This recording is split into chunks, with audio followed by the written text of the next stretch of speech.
3.5 years ago, my sister and I built this Miata together. I wanted to build it with her to spend some time with her before she graduated from high school, moved on to college, and then moved on to being a big girl. Now she lives half the country away and the car has sat for a long time. So I've wanted to bring the car back, change the look up a little bit, take away the hearts, and make it a little more functional and fun to drive for either of us. One of the things I'm doing to change up the look and make it more functional is widen the fenders a little bit. And the way I'm doing that is a pretty unique process. We're using E46 metal fenders to widen the fronts, and then we're doing some flare and bodywork in the rear. In this episode, we're going over and finalizing all of the work that I've done. As you guys have seen, we took the E46 fenders, we cut them up, did a ton of math, and this is my first attempt at doing any sort of bodywork, so it's been kind of a fun process, and I've learned a ton. We are now finishing all the small things, but we're prepping the entire car for paint because this is going to be the very last video in this short little series. So we're going over with 320, essentially just doing a scuff and spray, kind of creating a new surface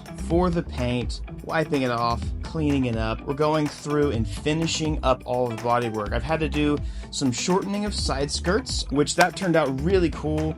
I've done some glazing on the fenders, which kind of sort of builds up. It takes a lot of work, and I have learned a lot about this, especially since I even filmed this video. But I've also done some fiberglass repair, but really just trying to get everything as smooth as possible. I've just been sitting there sanding, blocking, really learning as best as I can, and I think that's why this has been such a fun little series, because I've really pushed myself to figure out how in the world all this stuff is done. How do you get a body to look nice after all this work? Okay, we're gonna wrap up the Miata body kit video today, but this is kind of cool. We're having the eclipse at the moment, and it's very dark outside, and it's 1 p.m. and my nighttime lights are on in the shop. It's pretty sweet. Hold on, let me see if I can get it. See, behind the clouds, the moon is in front of the sun. It's gonna get fully enveloped. Actually, you can see it. That's kind of cool. Oh, that's cool. Yeah, guys, nobody freak out, but the things that are in the sky every day are currently in the sky right now. That is so cool. Wow, that is very bright. Holy crap. This is seriously, dude, so cool. It's gonna be this cool. I didn't either. This is wild. Anyways, that was really cool. Didn't actually think that was going to be as neat as it was. We've been really busy, or I've been really busy on finalizing the body kit and the whole process for the Miata. I'm going to go over all the stuff I've done, and we're going to finalize this custom body kit that I'm making for the Miata. And I will say, I've gotten to a point to where it's like diminishing returns. I could spend so much time on making this absolutely perfect. It's not worth the time, to be honest, man. This is a Copart Miata with a crappy fiberglass body kit.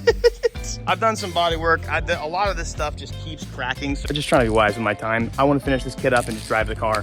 So here's where I'm at with the car itself, or the body itself. It's not going to be absolutely perfect. And I think from the beginning, I was trying to make sure that well, for one, this is a car that I wanted to use to practice with body work. And if I knew what I do now a month ago, I could have done some of the things a little bit better.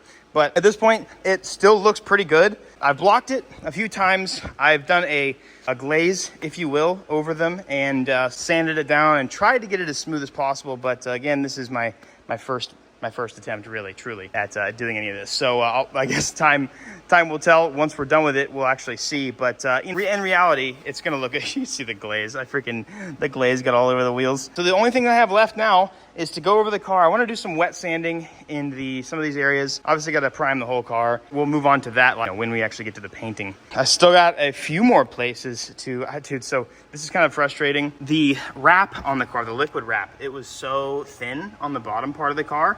I'm probably gonna have to actually burn it off and scrape it down and then sand it to bare metal on the bottom piece, which is less than ideal. I wish I would have just cut right here and then just sanded the bottom, but a little too late for that. I don't want it to look terrible. It's mostly done. As you can see, I've got a few little shiny spots that I need to go back through and make sure that I scuff up with 320. After I do that, I'll probably wet sand the car one more time just to get it really nice and clean, and then do a final wipe before I push it into the booth. Now in the booth, I have already primed the rear bumper. I didn't really have to do much to that because it was just fine. So I did a little bit more wet sanding on this, smoothed it out a little bit from earlier. That line actually is not too bad. This is where the bumper is broken like 7 times, and so it's also broken here like 7 times.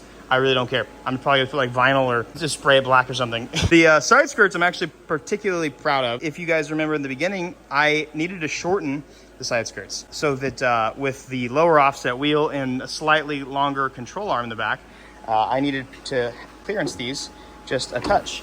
I have shortened them. I just used fiberglass to kind of bond them together, but they actually look pretty good. They actually look really good. On the car, they look great. And again, most of this is just for a clean, simple function. The car right here, the IS, you guys have probably, I hope, have seen already. But my IS, I did a bunch of stuff, and I did really good work on the IS. So I'm gonna do some wet sanding, prep the rest of the car, get it cleaned off, put the body kit on. After leaving Yapville, I decided to go ahead and just shut my mouth and continue the car. So I started doing some more glazing, and you guys will see this next video, but I'm working with a company called Spray Max, and they sent me a high build primer, epoxy primer, guide coat, all that sort of stuff that we're going to be using. And I ended up using all of this to sort of smooth out the rest of it. And no joke, I slaved away at this. I even had to make a really goofy little block because I lost mine.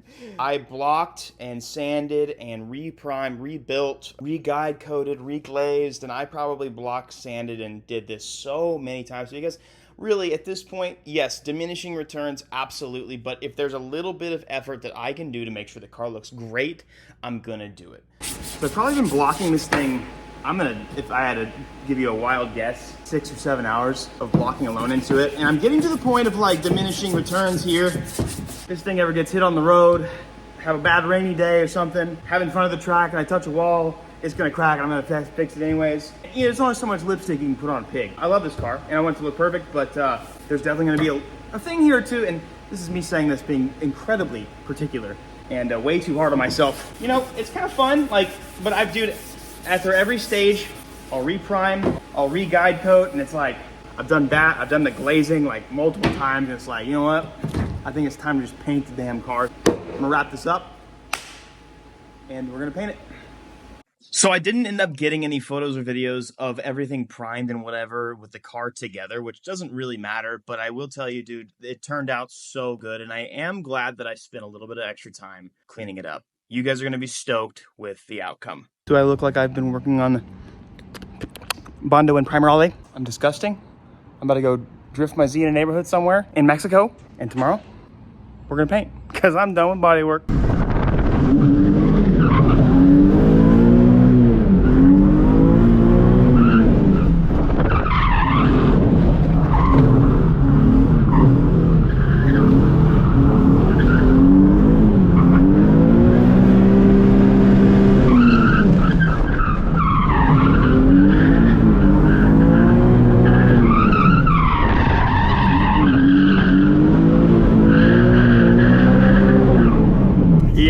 Yeah, this car's sick. So I'm sick again, and I got some sort of like throat infection, so I'm not going outside. But I will tell you guys, and in this video, you guys are gonna be so stoked at the outcome of how the Miata turned out. Seriously, unbelievable. I will tell you guys, okay? In everything that you do it your best. But at the same time, always know that at some point, the amount of work you're doing, you're gonna start wasting time at some point. And that's literally the law of diminishing returns. That's a term we use in finance a lot whenever I went to school for finance, but that's, you know, it's something that I gotta apply to my life. And what I wanna tell you guys today is, a lot of people think that successful people never quit. That's not true. Successful people have resilience, but successful people know exactly when to quit, and that's the difference. At some point, the successful person will see that some time is being wasted, or it's just not worth the amount of input that you're receiving output for. And so that is sort of the law of diminishing returns. But I want you guys to know that there are things in your life that you do need to quit. You do need to quit. You need to stop doing because they're not helping you. And so take that how you will. Take that as your advice today from me, and that's it. I'm excited for you guys to see this next video. Hey, make sure you guys subscribe. Turn those notifications on. Pray for my little hand because it's still got stitches in it. I'll see you guys next video. It's going to be amazing. I'm just going to tell you right now, we spray painted the entire car with rattle cans, and it's crazy good. That's it. Subscribe, like the video. Make sure you turn the notifications on. I'll see you guys next video, okay? Peace, boys.